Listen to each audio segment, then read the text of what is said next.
The sound of Greece in summer is the singing of cicadas. Camouflaged against olive bark, they're all but invisible, and yet their skeletal song is the unceasing soundscape of the country.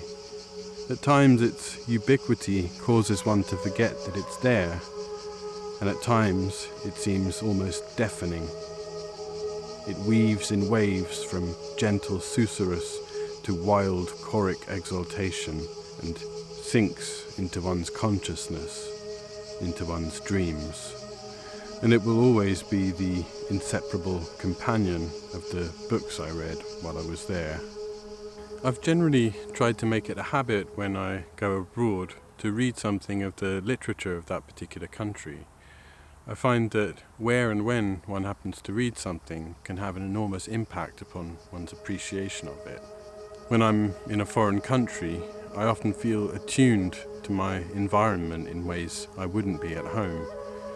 I find myself in a hyper-aware state, in the mood to notice. Such a mood, for me, increases the likelihood of intensifying a kind of accord between time, environment, and reading. And I think it's important to seize such moods if one can. I'm going to talk about 3 books translated from the modern Greek, which I read while I was in Greece. I picked the books purely out of interest rather than by design, but it so happened that they all shared something loosely in common. Though spanning over 70 years and written in very different styles, each of these novels was intensely focused on women and the feminine experience.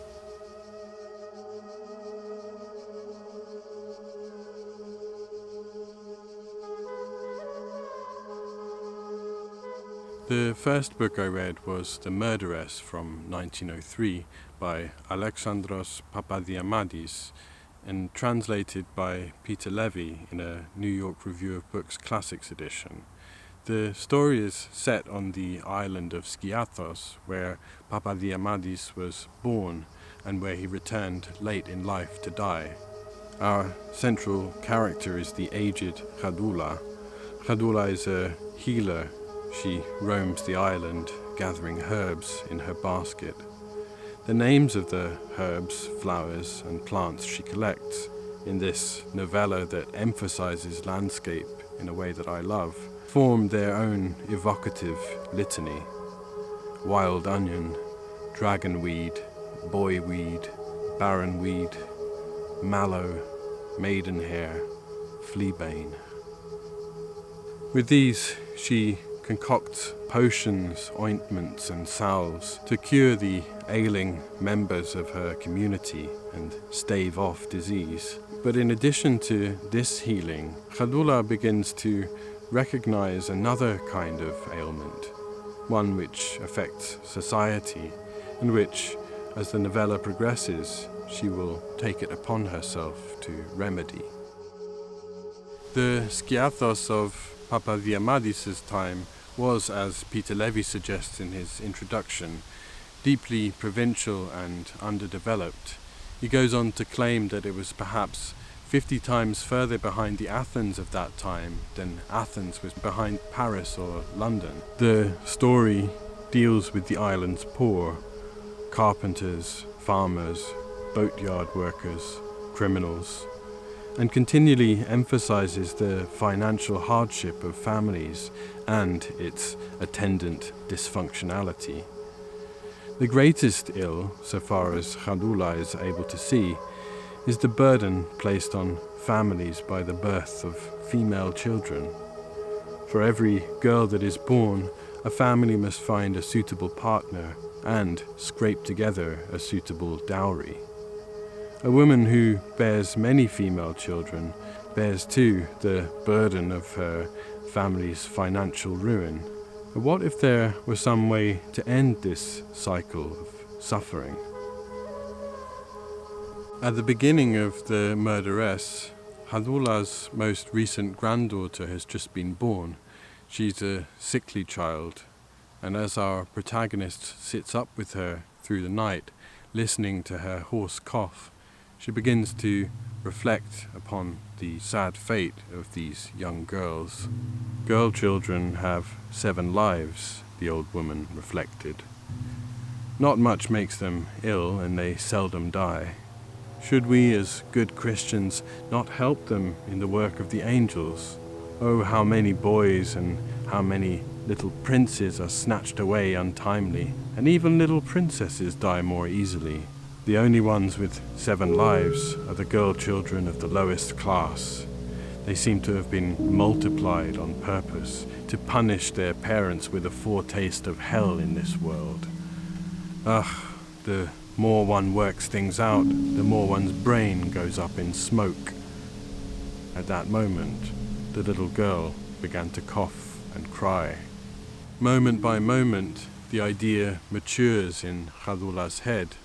It grows and develops stealthily and steadily, aided by the matter-of-factness of Papadiamantis' prose, until unimpeachable logic and the breaching of perhaps the greatest taboo appear in this brain gone up in smoke, the most natural bedfellows. She leant over the cradle. She pushed 2 long, tough fingers into the baby's mouth to shut it up. She kept her fingers there for a long time. Then she withdrew them from the little mouth which had ceased to breathe and pulled at the baby's throat and squeezed it for a few minutes. That was all. Over time, what begins as a simple act of justice, though its perspective may be warped and driven by despair, develops into a kind of crusade. Radula becomes the one who will restore the balance so long out of joint, the scales weighted against the favour of womankind. Some readers may hear echoes of Euripides' Medea in the filicidal tendencies of our main protagonist, and indeed the scholar Dimitris Tziovas has made a note of the comparisons that have been made to other tragic figures such as Clytemnestra or Lady Macbeth. And the book does push intrepidly into the realm of tragedy. Ultimately, what we observe in Radula and her actions does not feel like the acute psychological analysis or moral inventory of a single character. While it may very well contain socio-economic criticism and turn a reproving glance on contemporary gender dynamics, the book's lack of overt moral judgment gives the sense that it accepts that the prevailing attitudes and modes of living that comprise the cause of its tragedy simply exist, and that such brutality, transgression, and destruction as we observe must in some senses be considered inevitable rather than aberrant. Ultimately, we are condemned to observe helplessly as it plays out. This is perhaps why it feels so apt that the novella's denouement takes place by the sea, whose surging waves rage on, impervious to all human drama, no matter how deeply we may feel it. And I certainly did feel it myself, the book's final moments intensified by the water at my feet as I closed the last page, the low whisper of the sea humming in my ears.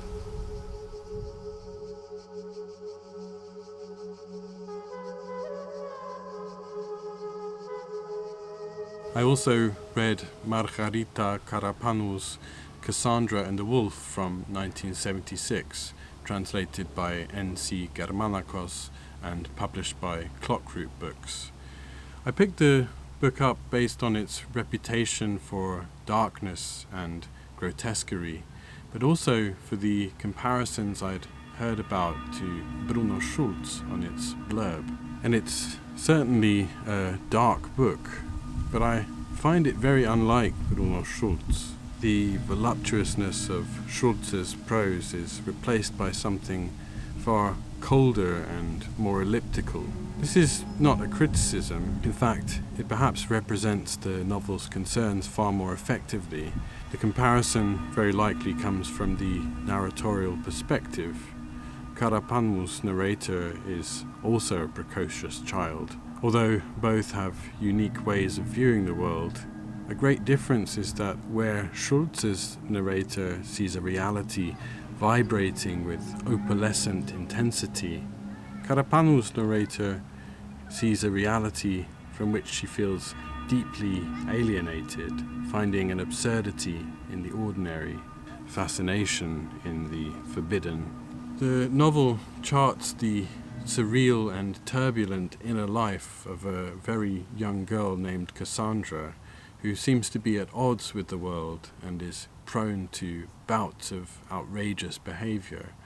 She grows up in Athens in great material comfort, but receives very little emotional understanding.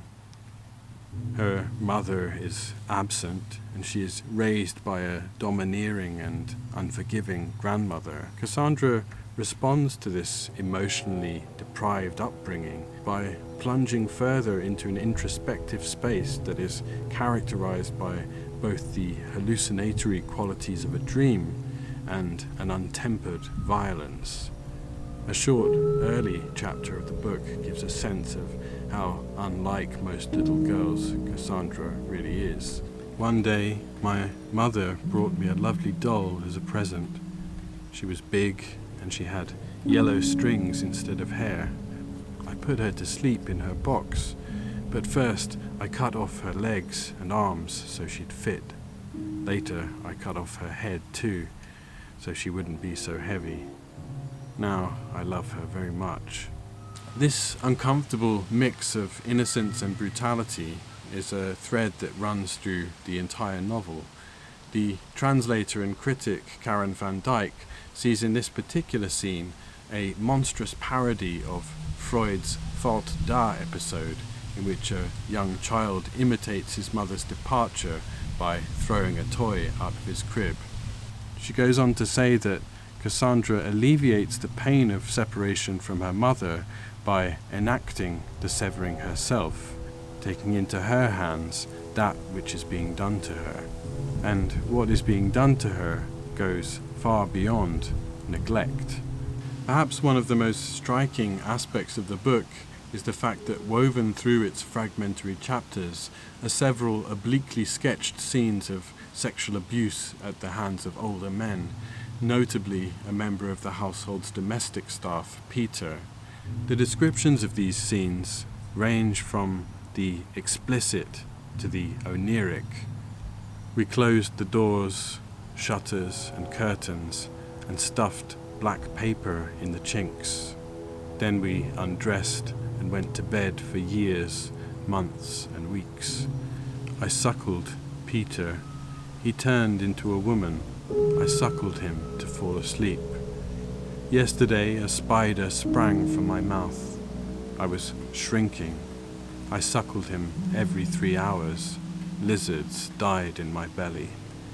Peter's breasts grew. He opened out, and I shrank. I was a mass of wounds. When I opened my mouth in front of the mirror, beasts lay asleep in my throat. They'd made it their home. Such experiences help the reader understand Kassandra's prematurely oversexed imagination and perhaps something of her alienation. Over time, the reader develops a tenderness towards her, admiring her defiance, her humor, but most of all, perhaps, the vivid peculiarity of her imagination, which seemingly cannot be suppressed. There are also a number of layers that hum mysteriously and suggestively beneath the novel's surface and help to lend it some of its strangeness and its power. Motifs from the fairy tale Little Red Riding Hood accentuate Kassandra's naivety and the innocence with which she enters the dark forest of adult psychology and the expectations of society. And this is a feature that perhaps finds an echo in the book's references to Henry James's The Turn of the Screw. The Kassandra of classical mythology is also evoked in the Kassandra of the novel's stutter, perhaps a reflection of voices destined to go unheeded. Karen van Dyck has also identified some of the ways in which the novel might function as an allegory of the Greek junta of the years 1967 to 1974, under which the novel was composed, and demonstrates how Karapanou recasts the dictatorship, and particularly its strict forms of censorship, on a domestic stage.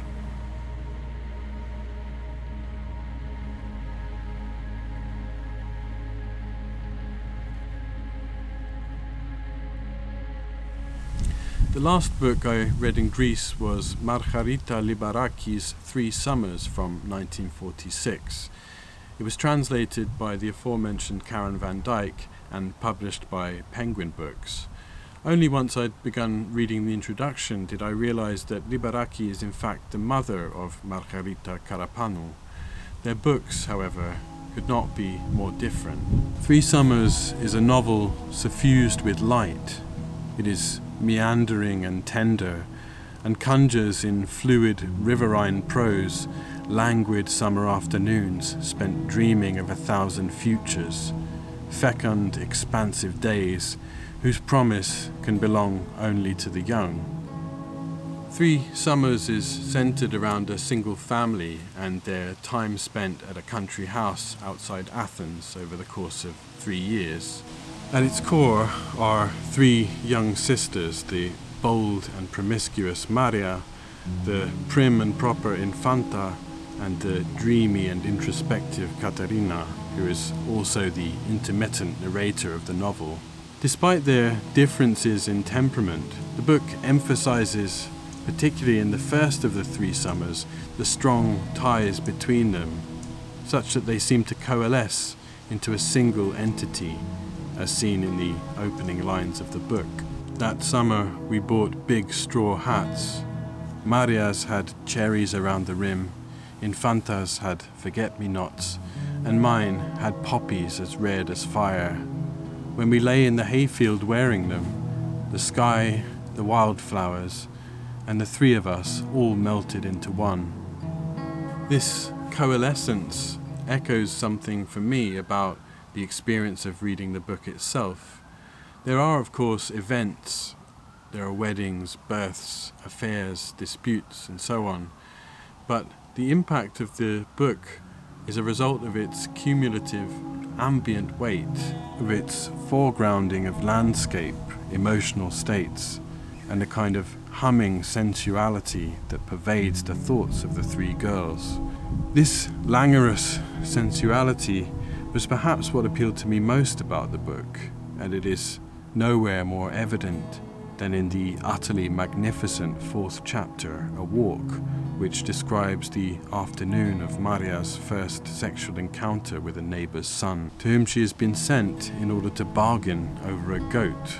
The chapter is dripping with eroticism, evoked perhaps most of all through the landscape, the blooming lavender, the newborn butterflies fluttering around, chasing each other, making love only to die the same night. On her walk, the land, the heat, and her body fall into a kind of synchronous state of hypersensitivity. The cicadas sang on and on. The birds had quieted down, and everything, the pine trees, the earth, the animals, was a wave of heat. The vapor rising from the trees dimmed the sun. She could feel herself sweating a little under the arms, at her neck, between her thighs. But she wasn't scared of the heat. She welcomed it.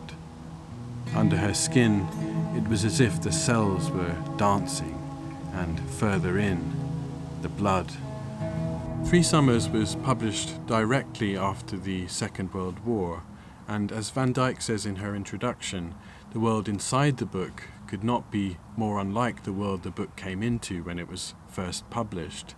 It has an emphasis on nostalgia and might be thought of as providing a kind of refuge by describing a period of antediluvian calm and stability. But there are also elements of it that push towards a sense of melancholy, which foreshadow the inevitable entropic tendency of the human condition. For instance, the slow incremental deterioration of Maria's marriage, the father of the girls, and the pain of his distance after separating from their mother. Perhaps most poignantly and symbolically for me, when Katerina describes her experiences trying to paint as a child, I like to look at the palette with the colours.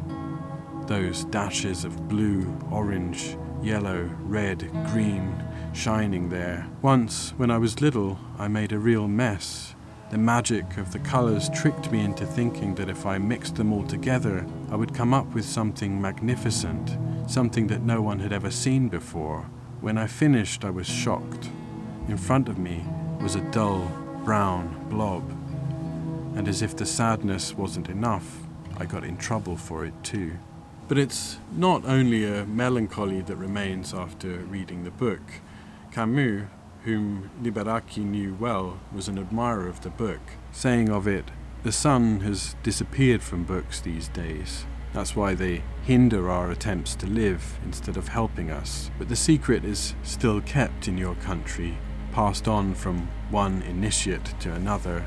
You are one of those to pass it on." And Three Summers does pass something on, something far sweeter than melancholy. When one leaves the book behind, one senses internally something like the luminous after-image of its strong sun, slowly reddening to embers, or the aqueous memory humming in the blood after a long swim.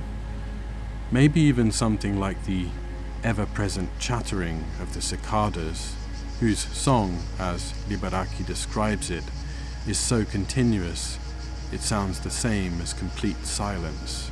Let me know in the comments if there are books that you've read under just the right circumstances or that were particularly intensified by your environment. If you enjoyed the video, please consider subscribing to the channel. It really means a lot to me. I'd also like to thank Konstantinos Fizekis for helping me to pronounce some of the Greek names in this video. I hope I didn't let you down too badly. Thanks ever so much for watching, and I'll see you next time.